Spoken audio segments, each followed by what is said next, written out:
The 2026 World Cup presents a level of unpredictability and physical demand that the sport hasn't seen before. Between the host nations, the game count, and the rules, the tournament structure has shifted. Since 1998, the World Cup relied on this specific symmetry, 32 teams funneling through 8 groups of 4. That symmetry disappears in 2026. 16 extra teams enter the roster, crowding the schedule and forcing a departure from the traditional 32-team model. FIFA President Gianni Infantino is the architect of this expansion, moving the tournament toward a larger field of competitors. Adding those 16 teams required a total redesign of the bracket. This decision forced a series of structural changes, as the tournament can no longer function under the previous mathematical rules. This grid shows the new math. We have 12 groups of 4, where the top 2 advance automatically. Because 48 doesn't divide cleanly, the 8 best third-place teams also move forward, creating a sprawling round of 32. In this system, survival depends on the margins. Teams that fail to finish in the top 2 must rely on goal differentials, goals scored, or even discipline records to avoid elimination. Tactically disciplined squads like Japan are well positioned for this. They can focus on defensive organization to frustrate opponents and advance through these narrow statistical windows. To reach the final, a team must now endure a 39-day, 8-game gauntlet. In a tournament this long, losing 2-0 instead of 3-0 can be the difference between going home or moving on. Spreading 104 matches across the US, Mexico, and Canada means utilizing 16 host cities. This creates a massive travel burden. As this line shows, a team might play in Vancouver, then face a 4,500-kilometer flight to Miami. Take Azteca Stadium in Mexico City.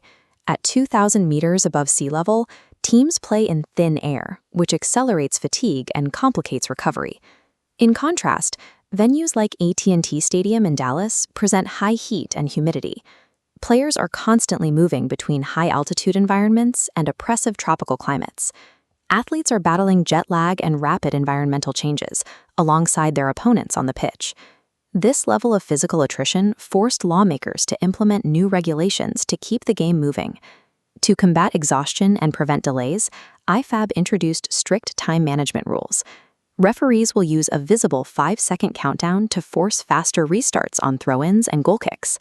Substitution rules are also more rigid. If a player takes more than 10 seconds to leave the field, their replacement must wait a full minute to enter, forcing the team to play with 10 men as a penalty for stalling. This 3D wireframe represents the semi-automated offside system. By using a sensor inside the ball that transmits data hundreds of times per second, officials can make faster, more accurate calls to reduce downtime.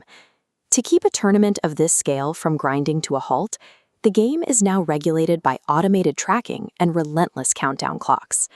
The continent-wide footprint carries a heavy cost.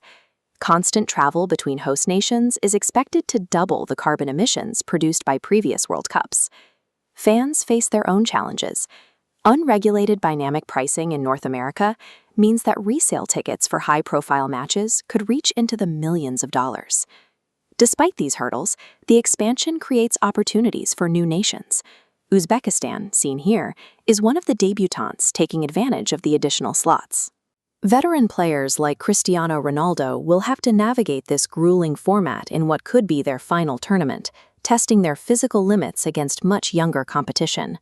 Meanwhile, prime athletes like Kylian Mbappe are entering a gauntlet where their legacies depend on enduring the most intense schedule in the tournament's history. The 2026 World Cup operates as a continent-spanning endurance marathon. In this environment, surviving the logistics and the climate is just as critical to success as talent with the ball.